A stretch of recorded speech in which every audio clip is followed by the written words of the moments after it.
Have you ever felt almost the magnetic pull to pick up your phone and Google your most recent sensation in your body or medical symptom? Before you know it, you have lost hours of your day and you're actually more freaked out now than you were before you picked up the phone. If this is you, you are not alone. What I often see with clients is that this urge to resist is so incredibly difficult to overcome.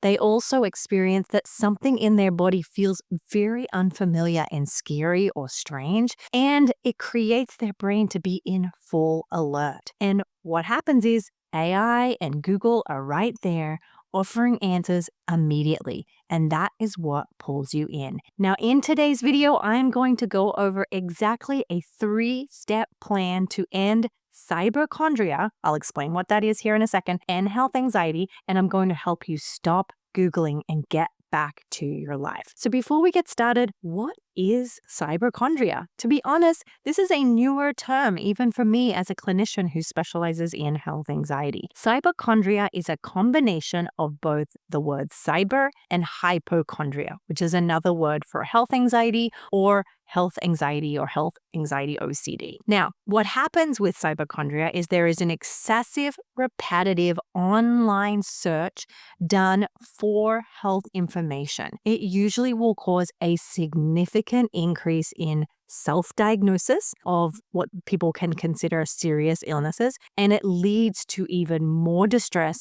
and, in many cases, poor medical outcomes because you've gotten the wrong information. Now, as I mentioned, I have a 3-step plan to help you end cyberchondria so that you can put your phone down and hopefully help you with your overall picture of how to manage health anxiety. So these are the 3 steps, and I want to first go through number 1. The first step in which you'll need to understand is the cycle of health anxiety. If you do not understand the health anxiety cycle, you will find it will trick you into the trap it has and will keep you stuck. So let's take a look at this cycle. What we talk about with the cycle of cyberchondria, this is technically the same cycle as health anxiety, but we're going to speak to it specifically for folks who get stuck with the phone and their Googling symptoms. What might happen first is you have the onset of a physical symptom, a headache, a dizziness. Maybe something starts to hurt, or you notice a bump, or something is itching. And then what happens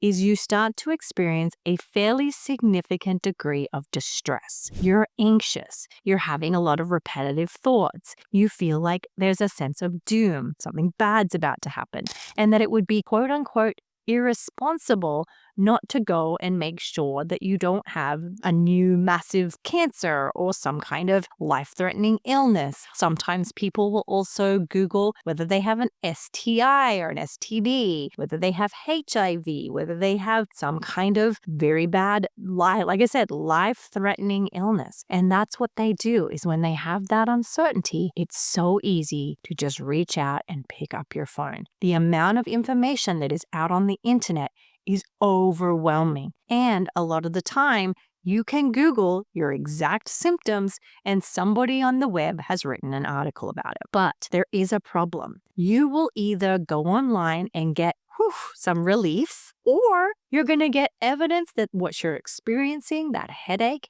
is the beginning of a brain aneurysm or some other life-threatening illness, which is going to feed you back into the cycle of going around and around and around.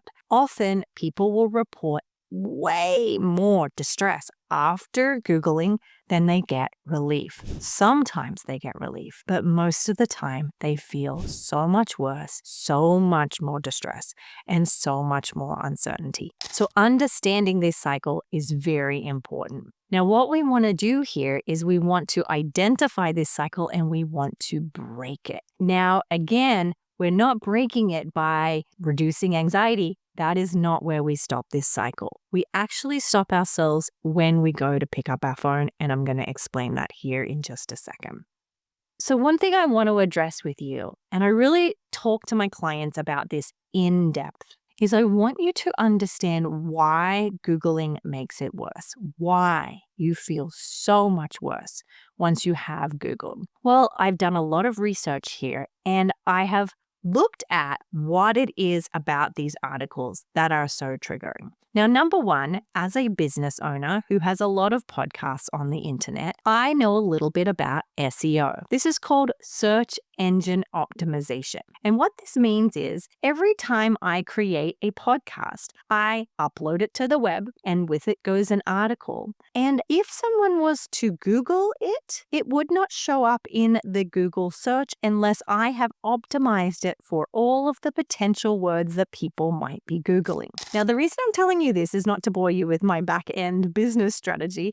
It's to make you understand that the articles that come up first are going to be the articles that have used a lot of very strategically placed words that capture your attention. It's a very strategic way of keeping you on that web page. It's just like the internet algorithm and the YouTube and the social media algorithm. They are there to keep you on their page, and they are there to hit on the thing that you are Googling. So if you were to Google, does a headache mean I have a brain aneurysm? It's not there to give you the correct answer. It is there. The SEO, the search engine optimization, is there to give you the article with the most words, headache and brain aneurysm.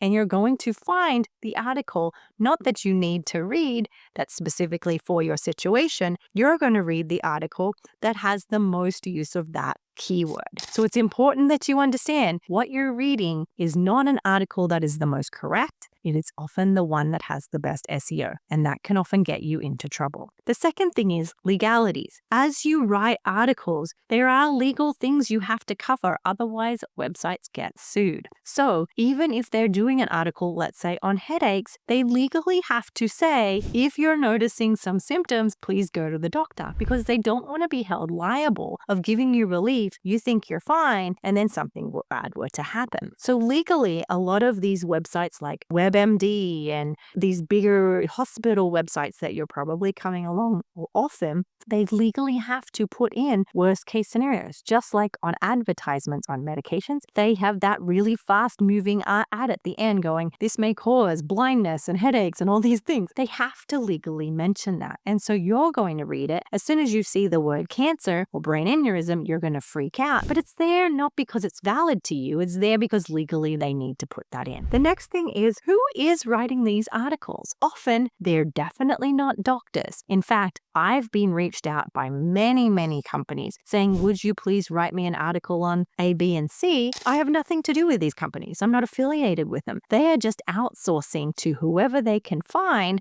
They've Googled somebody. They think that they've done their little bit of due diligence. But how do they know that I'm going to give the right information? We don't even know who's writing these articles. So it's important that you understand that what you're Googling is probably not accurate for your specific medical stuff. The next thing is, if you are using AI, and a lot of people are using AI now, AI does hallucinate. I actually have a friend who wrote their own name into AI and said, tell me about this person themselves, and AI hallucinated and told them that this person, when they had AI'd themselves, had written a book, and they've never once written a book. And in AI, it even listed the book's name and it listed who it was published by. This person has never written a book. So you have to understand that AI is going to hallucinate. You cannot trust it as a super helpful advisor for your medical symptoms. Now, the next thing to know is they don't know your medical history. They don't know exactly what medications you're taking. They don't know what you've been eating and what your environment's like and what else is going in your life. So please do not rely on Google to give you accurate advice on your medical situation. So it's very important that you know this. You can be a little more skeptical when you go to pick up your phone. What we want to do now is move on to step 2, which is simple but hard. It's actually to put your phone down. It might sound redundant. Of course, Kimberly, that's why I'm here. I want to put my phone down. But I want you to understand that on either side of putting your phone down are 2 important strategies. It's not a matter of willpower. It's not a matter of just put it down, slap your hand. No, we first want to understand the anxiety cycle. We want to understand that the websites and all the things aren't going to help. In fact, they're going to make it feel worse. Then you're going to work at either putting your phone away, putting it down, locking it in a drawer. They do now have things called the brick. I'm not sponsored by them, but the brick is ultimately a thing that locks down certain websites so that you cannot access them. You can put holds, you can hand your phone over. I'm serious. This is about the most important thing is you actually do not engage with your phone. Even if it's just like, oh, I'll just do a 1-minute search. It won't be a big deal. And then I promise I'll put it down. No, we're committing to putting it down. As you remember, and that cycle is if you go around the cycle, you have the symptoms, you have the uncertainty, then you usually pick it up. Now, we are agreeing now not to do this. What happens with that is you won't get that scary life sentence that you're reading about, but you also won't get that phew, right? And so let's talk about what to do once you don't get that relief from that uncertainty. What we want to think about here is the third skill, which is called response prevention. Response prevention is a gold standard skill that we use. It's under the umbrella of cognitive behavioral therapy. And what that involves is it's the removal of all safety behaviors that are done to reduce or remove anxiety or uncertainty. So it's not just reducing picking up your phone. It's this overall blanket approach that is sort of like a full 360 approach where we don't do any other behavior either to reduce or remove that uncertainty. So this would include not checking. It would include not asking a loved one for advice. And we can be very, very skilled here. We might be like, oh, that's odd. I have this little bump on my wrist. Do you ever get bumps in your wrist? Or do you think this is fine? Like we often will go to others for that reassurance instead of to going to Google. The next one is rumination. Instead of looking at your phone, I don't want you to just replace that by going round and round and round about how you may or may not have an aneurysm. We also don't want to catastrophize, right? And say this headache is getting worse and it's so bad. That's only going to create more distress for you. And the last one is we're not going to engage in self-punishment for the fact that you're triggered. This is a commitment. This is no easy feat. So I want to just recognize that if we were to go back here, understanding the cycle, check, easy.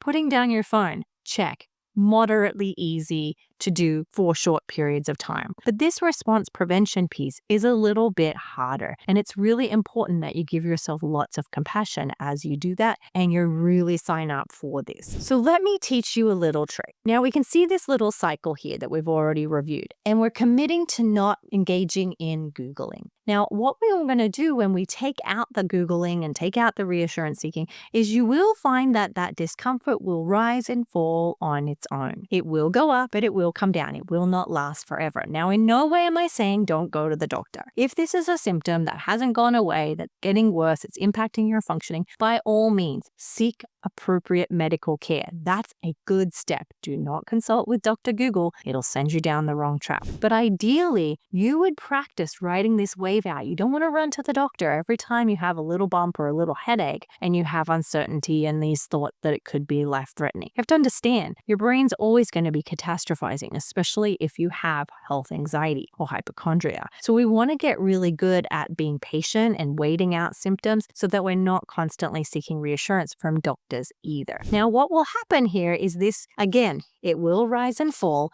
Where I want you to focus is on where this little arrow is right here, right? At the very bottom of that wave, because that's usually when you start to pick up the phone. You're like, oh, no. I cannot tolerate this discomfort. And you immediately go to that reassurance seeking Google. The next time in the wave I want you to be concerned about is when it's starting to get really high. This is often where we have a moment of weakness and we are only responding to anxiety. We're not asking what's really rational in that moment. We're just like, I need to get rid of this uncertainty. And we don't want to engage in that because when we engage in uncertainty in that way, we're reinforcing fear. We're reinforcing this idea that we have to get certainty to be able to move on. My goal is to help you move on with that uncertainty. Now, how will you do that? Number one, it's going to take a degree of willingness to be uncomfortable. Now, I want to remind you, you are way stronger than you think. Really believe me on that. You are so much stronger than you think. So do practice widening your ability and your degree of willingness that you can tolerate. Your ability to tolerate discomfort is going to benefit you in so many ways in your lifetime. The second thing I want you to do is to stay very present. If your attention is on dying or whether or not you're dying, you are going to be absolutely freaked out and you're not going to be present in the life that you have. And so we want to learn at engaging in this present moment. What do you see? What do you hear? What do you smell? What are you doing? Who are you with? Pay attention to that. And you'll have to do that over and over again. The next one is acceptance. Acceptance is accepting discomfort, accepting uncertainty, and also accepting that sometimes our body has a headache and it heals itself. Sometimes our body has pain and it heals itself. Again, I am in no way saying don't attend a doctor if you are struggling with some kind of medical condition, but I don't think we need to run to the doctor for every ache and pain that we have. The fourth piece here is, as I mentioned before, identify what actions you can do that line up with your values, not the ones that line up with your fear, but the ones that truly matter to you. So that might mean that while you're uncertain, you might do your homework or do a report for work. While you're uncertain, or maybe you have some discomfort, you go and get the exercise that you said that you are going to get today, gently. You might meet up with that friend if that helps you and you'd already planned to meet up with the friend. You might do your regular daily hygiene because it's important that we don't change anything just because we're uncertain. We want to stay on task and build our capacity to be uncertain as much as we can. I want to just remind you here, this is very important. This is your reminder that response prevention involves not just the absence of picking up your phone. It also involves reducing checking, other reassurance seeking, other rumination, other catastrophization, and self-punishment. Now, if you struggle with rumination, we have a whole course called the Rumination Reset. You can head over to cbtschool.com and it will teach you specifically how to reduce rumination. If that's something that you get stuck on, overthinking and spiraling out of control, mental compulsions, you will love the Rumination Reset. So here is the cycle of Cyberchondria.